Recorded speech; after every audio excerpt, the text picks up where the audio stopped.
जय श्री कृष्ण, जय श्री हरि विष्णु। भक्तों, आप सभी को माघ मास के शुक्ल पक्ष की पावन जया एकादशी की हार्दिक शुभकामनाएं। प्रिय दर्शकों, आज हम इस पावन अवसर पर जया एकादशी से जुड़ी संपूर्ण शास्त्रीय जानकारी आपके समक्ष रखने जा रहे हैं। इस विषय में हम जानेंगे कि माघ शुक्ल पक्ष की जया एकादशी का व्रत किस दिन रखा जाएगा, इस व्रत को करने की विधि क्या है, इसकी महिमा क्या बताई गई है, भगवान श्री कृष्ण ने इस एकादशी के विषय में क्या कहा है, व्रत का पारण कैसे करना चाहिए, पूजन की सही विधि क्या है तथा व्रत के एक दिन पूर्व अर्थात दशमी तिथि से कौन कौन से नियमों का पालन करना आवश्यक होता है। साथ ही यह भी बताया जाएगा कि इस दिन क्या ग्रहण करना चाहिए और किन कर्मों से विशेष रूप से बचना चाहिए, क्योंकि शास्त्रों में कहा गया है कि कुछ कार्य ऐसे होते हैं जिन्हें करने से इस पुण्य तिथि पर भी पाप का संचार हो जाता है। प्रिय भक्तों, यदि यह जानकारी आपको तनिक भी उपयोगी लगे तो कृपया इसे अपना स्नेह प्रदान करें और भगवान श्रीमन नारायण जी की कृपा प्राप्ति के लिए कमेंट बॉक्स में जय श्रीमन नारायण अवश्य लिखें। अब विषय की ओर बढ़ते हैं। माघ मास स्वयं में अत्यंत पुण्यदायी माना गया है। इस माह की प्रत्येक तिथि का अपना विशेष महत्व है। माघ शुक्ल पक्ष में बसंत पंचमी, तृतीया, पंचमी, अष्टमी, नवमी तथा एकादशी सभी तिथियां साधना और पुण्य अर्जन के लिए श्रेष्ठ मानी गई हैं। भगवान नारायण स्वयं कहते हैं कि जो मनुष्य माघ मास में स्नान करता है अथवा इस मास की एकादशी का विधि पूर्वक व्रत करता है, कुलिश में उसके समस्त पापों का नाश हो जाता है। माघ शुक्ल पक्ष की जया एकादशी को विजय प्रदान करने वाली एकादशी कहा गया है। यह एकादशी जीवन की कठिनाइयों पर विजय दिलाने वाली मानी जाती है। जो साधक श्रद्धा और नियम पूर्वक इस दिन भगवान विष्णु का पूजन करता है, शंख से अभिषेक करता है और रात्रि जागरण करता है, उसके संचित पाप नष्ट हो जाते हैं और जीवन में सकारात्मक परिवर्तन आने लगता है। शास्त्रों में वर्णन मिलता है कि इस एकादशी का पुण्य प्रभाव हजारों यज्ञों के फल के समान माना गया है। भगवान श्री कृष्ण ने युधिष्ठिर से कहा है कि माघ शुक्ल पक्ष की जया एकादशी का व्रत करने से मनुष्य ब्रह्म हत्या जैसे महापापों से भी मुक्त हो जाता है तथा भूत पिशाच आदि नीच योनियों से उद्धार पाकर मोक्ष मार्ग की ओर अग्रसर होता है। इस दिन पितरों के लिए तिल मिश्रित जल से तर्पण करना अत्यंत पुण्यकारी माना गया। विशेष रूप से माघ मास की एकादशी पर किया गया तर्पण पितरों को अत्यधिक तृप्ति प्रदान करता है। इस एकादशी की महिमा का एक प्रसिद्ध प्रसंग भी मिलता है, जिसमें दो गंधर्व श्रापवश पिशाच योनि को प्राप्त हो गए थे।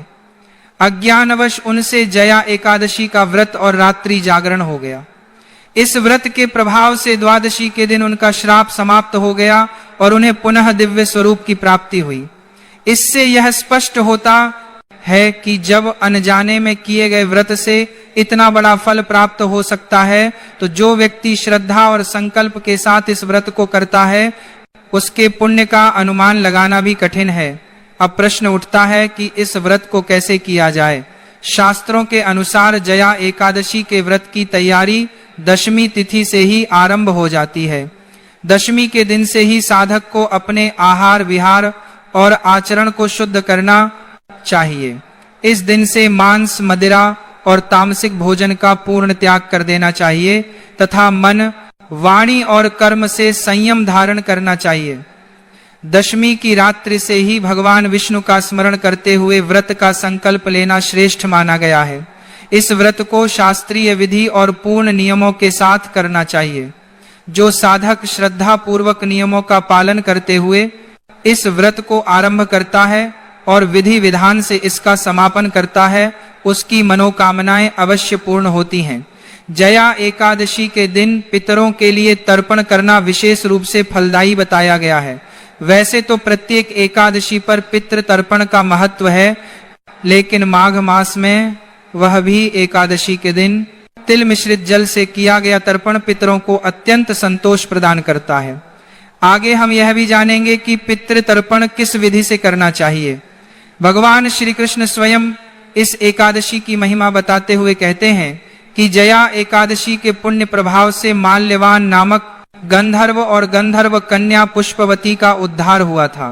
देवराज इंद्र के श्राप से वे दोनों पिशाच योनि को प्राप्त हुए और लंबे समय तक घोर कष्ट भोगते रहे। एक बार अज्ञानवश उनसे माघ शुक्ल जया एकादशी का व्रत हो गया और उसी रात्रि उनसे जागरण भी हो गया। इस व्रत के प्रभाव से जब अगले दिन द्वादशी का सूर्य उदित हुआ तो देवराज इंद्र का श्राप समाप्त हो गया और दोनों को पुनः अपना दिव्य गंधर्व स्वरूप प्राप्त हुआ। इस प्रकार यह एकादशी मनुष्य के अत्यंत भारी पापों का भी नाश करने वाली मानी गई है। जब अनजाने में किए गए व्रत से इतना महान फल प्राप्त हो सकता है तो जो व्यक्ति संकल्प लेकर श्रद्धा से पूजन करता है उसके पुण्य का वर्णन करना किसी के लिए भी संभव नहीं है।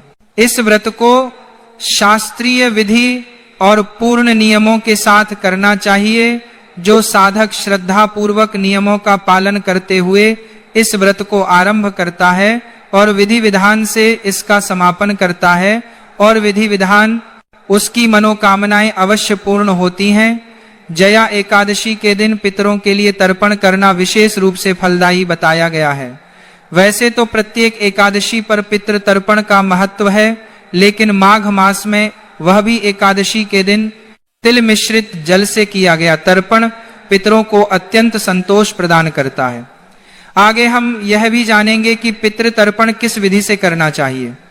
भगवान श्री कृष्ण स्वयं इस एकादशी की महिमा बताते हुए कहते हैं कि जया एकादशी के पुण्य प्रभाव से माल्यवान नामक गंधर्व और गंधर्व कन्या पुष्पवती का उद्धार हुआ था।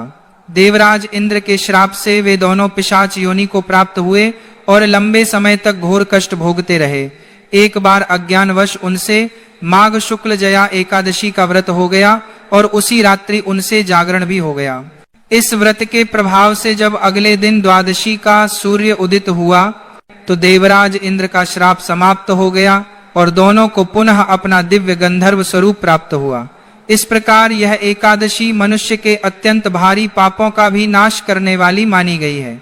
जब अनजाने में किए गए व्रत से इतना महान फल प्राप्त हो सकता है तो जो व्यक्ति संकल्प लेकर श्रद्धा से पूजन करता है उसके पुण्य का वर्णन करना किसी के लिए भी संभव नहीं है। अब स्वाभाविक प्रश्न यह उठता है कि इतना फलदायी व्रत किया कैसे जाए, इसकी विधि क्या है, इसके नियम कौन कौन से हैं और इसका पालन किस प्रकार करना चाहिए। शास्त्रों में बताया गया है कि जया एकादशी के व्रत की तैयारी एक दिन पहले अर्थात दशमी तिथि से ही आरंभ हो जाती है। दशमी के दिन से ही व्रती को अपने आचरण और आहार को शुद्ध कर लेना चाहिए।